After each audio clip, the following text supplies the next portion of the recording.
আমি কিছু আপডেটে যাচ্ছি। আপডেটগুলাকে আমি একবার দেখাবো। এই একটা পুলিশের যেটা একটা যুগান্তকারী আপডেট। একজন আইনজীবীর, একজন ডাক্তারের প্রতি বছর তার লাইসেন্স রিনিউ করতে হয়। সনদ রিনিউ করতে হয়।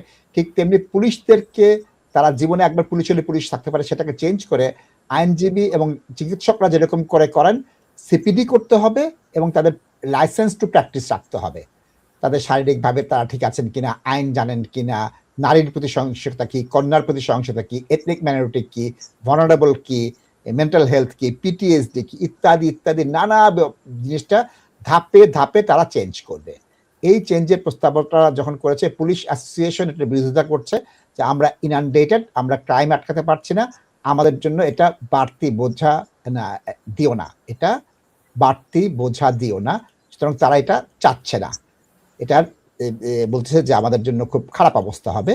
কিন্তু এদেশের বর্তমান যে জাস্টিস সিস্টেম, তারা বলছে না, এটা নট ফিট ফর পারপাস হচ্ছে, তোমরা একদম ক্রাইম আটকাতে পারছো না এবং অনেক জায়গায় তোমরা বুঝছো না যে এখানে কি কাজ করতে হবে, এটা একটা অসুবিধা। দ্বিতীয় হচ্ছে আমাদের প্রাক্তন স্বরাষ্ট্রমন্ত্রী শৈলা বেবারম্যান, তিনি পঞ্চম বা ষষ্ঠ কনজারভেটিভ পার্টির নেতা হিসাবে, মন্ত্রী হিসাবে রিফর্ম পার্টিতে জয়েন করেছে। তিনি রিফর্ম পার্টিতে জয়েন করেছেন এবং এখানে আরেকটা দেখা যাচ্ছে যে হাইওয়ে কোড গুলোকে অত্যন্ত শক্তভাবে এখন দেয়া হচ্ছে এবং ভুল হওয়ার সাথে সাথে 80 পাউন্ড করে দিয়ে দিচ্ছে, 80 পাউন্ড করে তারা ফাইন দিয়ে দিচ্ছে। এটা যাচ্ছি, এটা হচ্ছে বিলেতের 7 লক্ষ ছাত্র পাশ করার পর বেনিফিটে আছেন, তারা কাজ পাননি, তারা বেকার।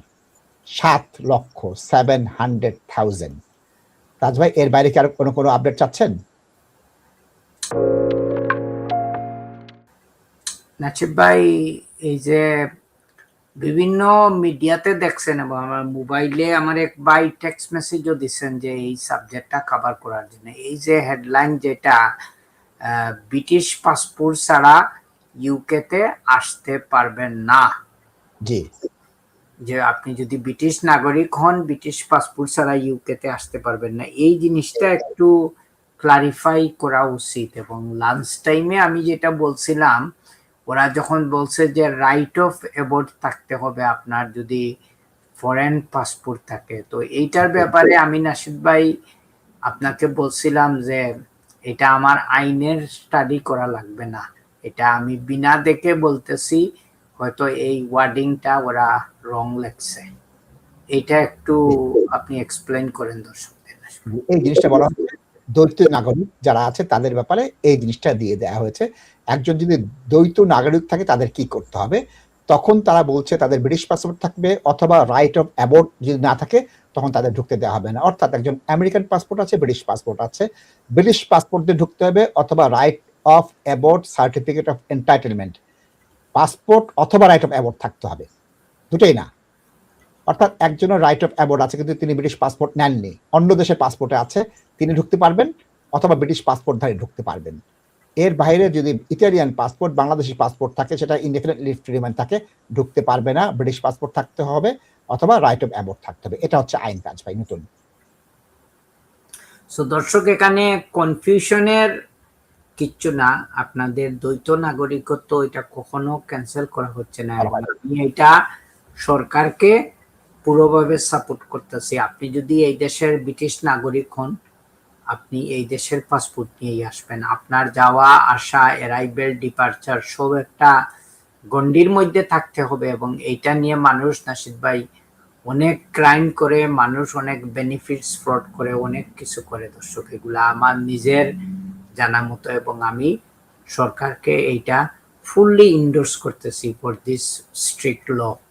এটার কোনো ক্রিটিসিজম আমি দেখতেছি না। শুধু রাইট অফ অ্যাবর্ডের ব্যাপারে ওরা যেটা বলছে যে এটা নাশিদ ভাই স্লাইটলি মিসইন্টারপ্রিটেড। এটা তো অনেকের ক্ষেত্রে ফরেন পাসপোর্ট আছে, ওখানে রাইট অফ অ্যাবর্ডের জন্য ওনারা এন্টাইটেল না, so it is quite wrong. Right of অ্যাবর্ডটা হচ্ছে কি দর্শক অন্য জিনিস, এটা I think is slightly whoever written this may have misunderstood it. না তাজ ভাই, এটা ঠিক আছে। তাজ ভাই কি বলছে, রাইট অফ অ্যাবর্টের জন্য সার্টিফিকেট অফ এন্টারটেইনমেন্টের সাথে বিদেশি পাসপোর্টের সাথে সংযুক্ত, সেটা নিয়ে ঢুকতে হবে না নাশিব ভাই, I understand this, but right of Abbott তো পাওয়ার জন্য আপনার ইনটাইটেলমেন্ট থাকতে হবে। সেটার কথা বলতেছে ওই এন্টারটেনমেন্ট। না ইনটাইটেলমেন্ট থাকতে হবে। এখন রাইট অফ অ্যাবট মানিটা হচ্ছে কি you are a British citizen by descent. এখন আপনি আমেরিকান পাসপোর্টের কথা মেনশন করছেন, আপনি কানাডিয়ান পাসপোর্টের কথা বলতে পারেন, কিন্তু অনেকের তো ওই রাইট অফ অ্যাবটের এন্টাইটেলমেন্ট থাকবে না, ওই জিনিসটা ক্লিয়ার করে দেয় না, এটা কনফিউশন ক্রিয়েট করে। এটা ঠিক বলেছেন, এটা ঠিক বলেছেন। তবে তাজ ভাই আপনার সাথে আমি একমত, এটা হওয়া উচিত। সো দর্শক, আমাদের হোম সেক্রেটারি শৈলা বেবরম্যান, আমরা চলে যাচ্ছে শৈলা বেবরম্যান, চলে যায় একটু খবরটায় টিভি3 বাংলার। জি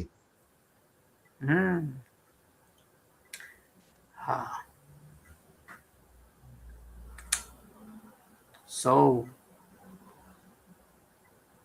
এখন ইমিগ্রান্টসরাই হচ্ছে কি অ্যান্টি ইমিগ্রান্টস। দর্শক, এটাই হচ্ছে কি একদম খেলা এখন। দেখেন, wait and see what happen. ভাই, এটা আমরা কি করব এখন? লেবার থেকে যাওয়ার কি কোনো স্কোপ আছে? তাজ ভাই আসবে, আগামী সপ্তাহে আসবে, ঘোষণা করেছে আগামী সপ্তাহে লেবার থেকে যাবে। নাজাস ফারাজ বলেছে আগামী সপ্তাহে চমক আছে, লেবার পার্টি থেকে আসতেছে, উনি ঘোষণা করেছেন।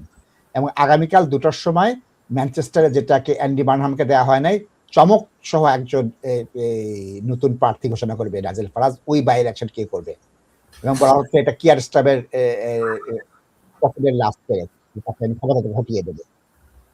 আচ্ছা, এটা বলেন, আজকে আপনার কন্যা এদেশে মেডিকেল পড়ছেন, তাদের মতো 700,000 চাকরি পাচ্ছে না। 700,000 তাদের মাঠে মাঠে আসবে। Graduate, UK graduate.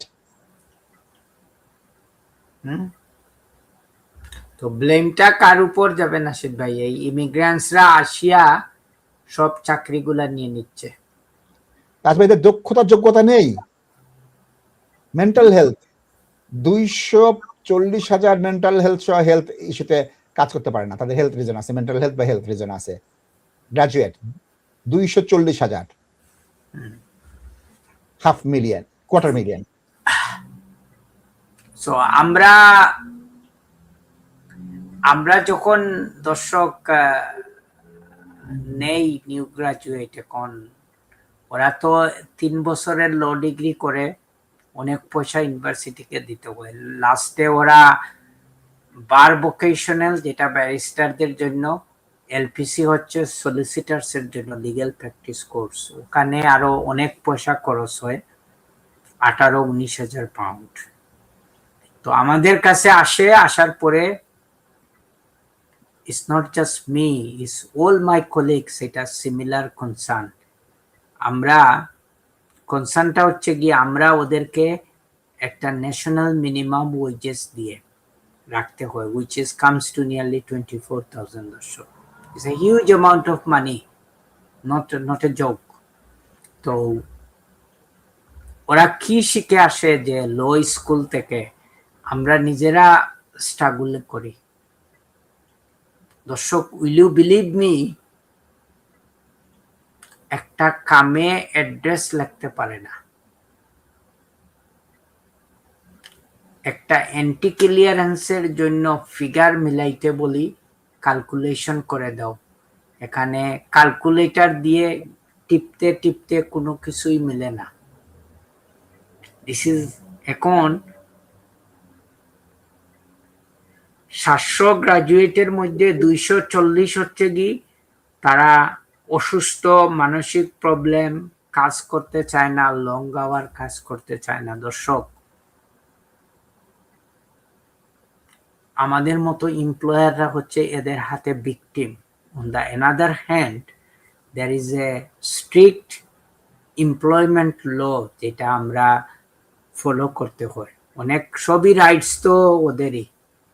এখন দিস ইজ দ্য সিচুয়েশন দর্শক। এখন কয়জন এমপ্লয়ার এইসব জিনিসগুলা এন্টারটেইন করতে পারবে?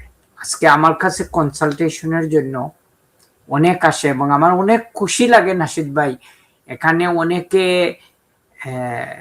কোয়ালিফাইড হয়েছে, তারপরে পিএসডব্লিউ নিছেন, এটা আমার কমিউনিটির অনেক ছেলে মেয়ে আছে, কিন্তু ওরা জীবনটা মুভ করতে পারতেছে না। অনেক ভালো জব কিন্তু তারা PSW তে করে, এবং even some government departments R willing to keep them as a permanent staff, কিন্তু তাদের কথা হচ্ছে ভাই আমরা এই ওয়ার্ক পারমিটের ঝামেলায় যাব না, ইট ইজ এ ডিস্টার্ব এবং প্রবলেম ফর আস। এবং also on the other hand, যে আপনারা জানেন যে ইনকাম রিকোয়ারমেন্ট কারেন্টলি ওইটা beyond the affordability of many employers. এখন আপনি চিন্তা করেন, ঠিক আছে ন্যাশনাল মিনিমাম ওয়েজেস কিমান দিয়ে দিল একজন, ওইটা মনে হয় 23,000 কত হয় ওইটা দিয়ে দিল, কিন্তু আপনি বলেন 40,000 প্লাস দিয়ে এইসব নিউলি গ্রাজুয়েটকে কোন এমপ্লয়ার রাখবে?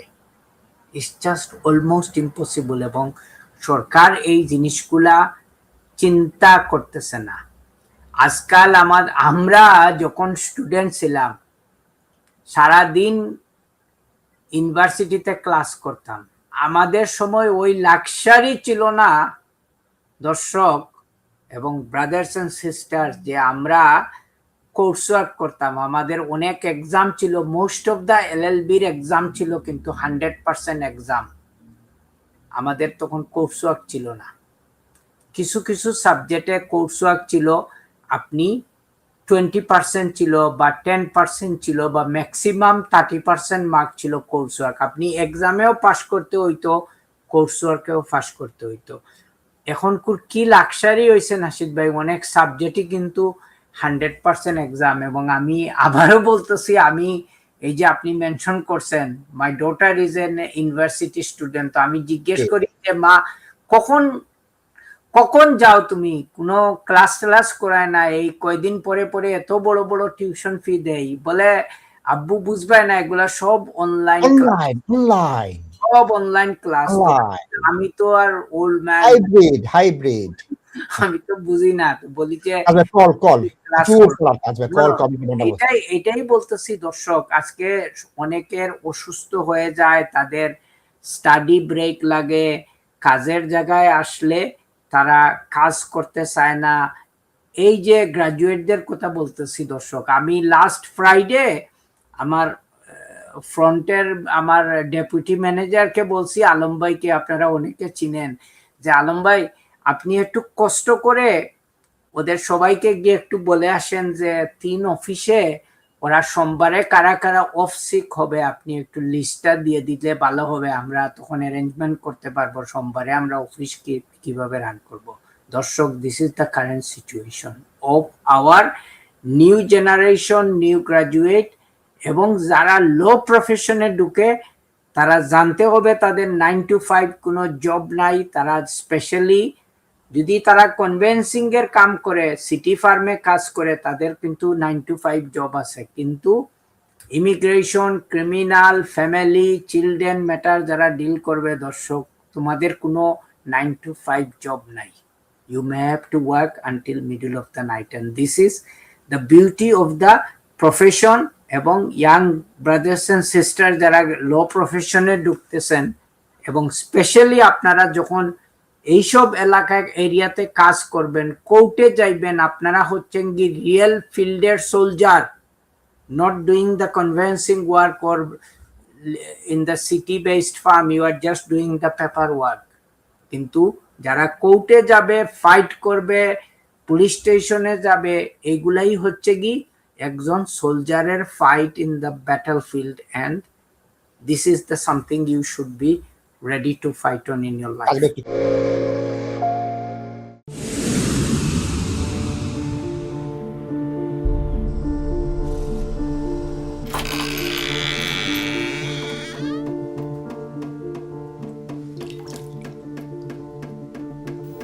ইংল্যান্ডে আমরা চাইলেও অনেক কিছু করতে পারি না, অনেক ঝামেলা।